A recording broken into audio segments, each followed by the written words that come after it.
Today will be all about stopping breastfeeding.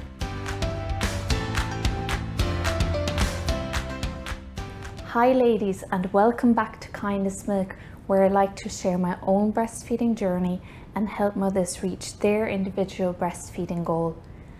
Individual breastfeeding goals can look very different. When and how you approach the termination of breastfeeding depends very much on your own personal circumstances. The WHO recommend exclusive breastfeeding for all babies up to the age of 6 months and continued breastfeeding up to 2 years or longer if you wish, alongside the introduction of adequate complementary foods. This means that natural term weaning is usually very different to initiated weaning.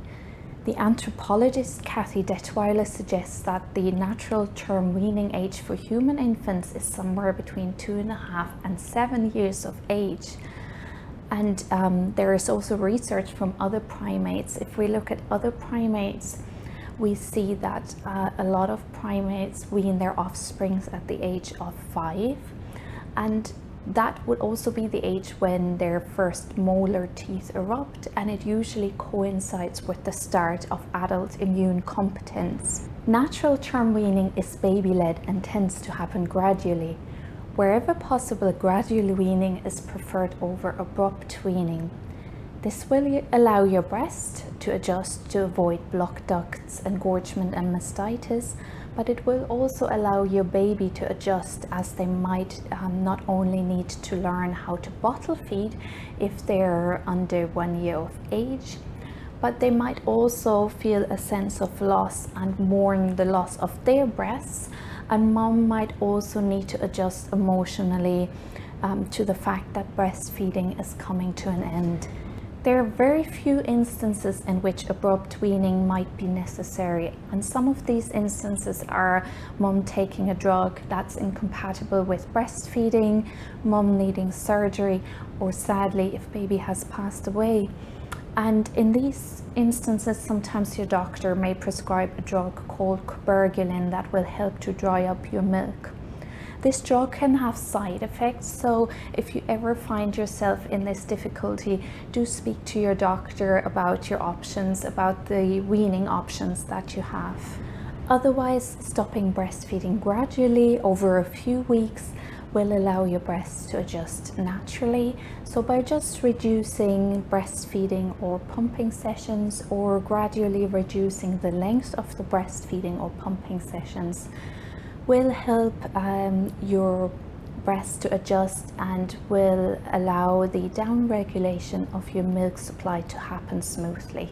If your baby is under 1 year of age, you may need to transition them to formula and bottle feeding, as milk still makes up a big part of their diet.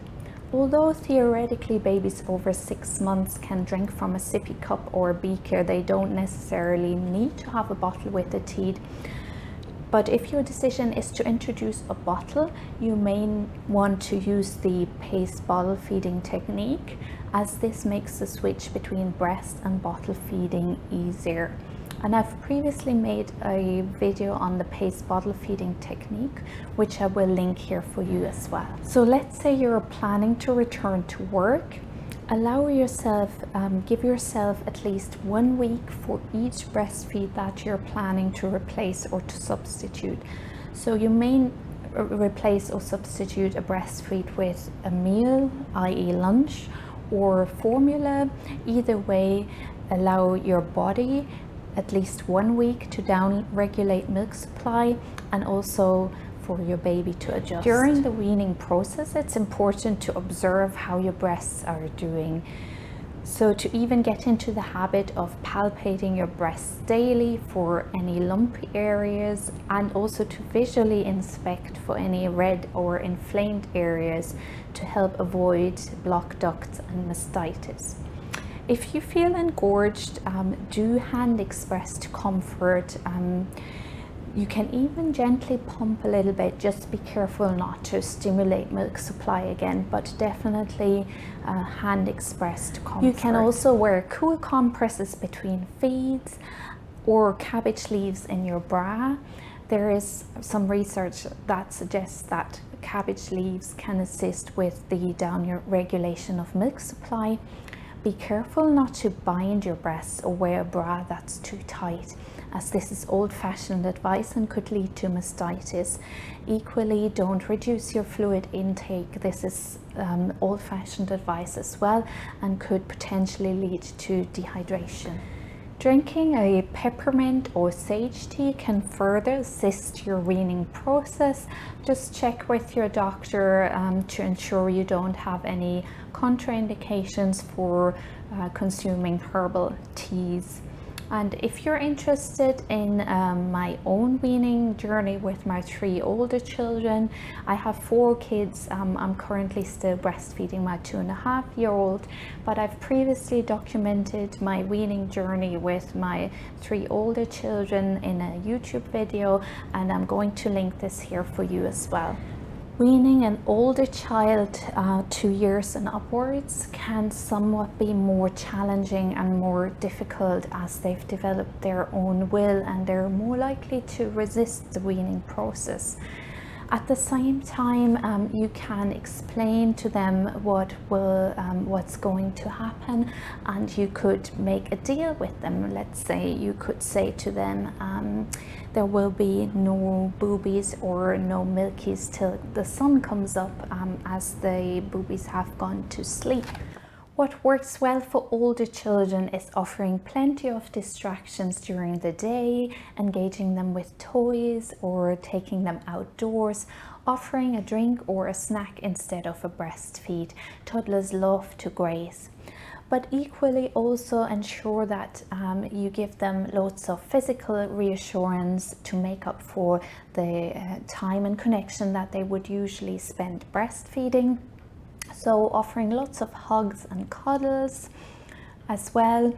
You might decide to not sit down in your usual favorite nursing spot, i.e. your armchair. You might prefer to sit down in a chair where it is easier to cut nursing sessions short.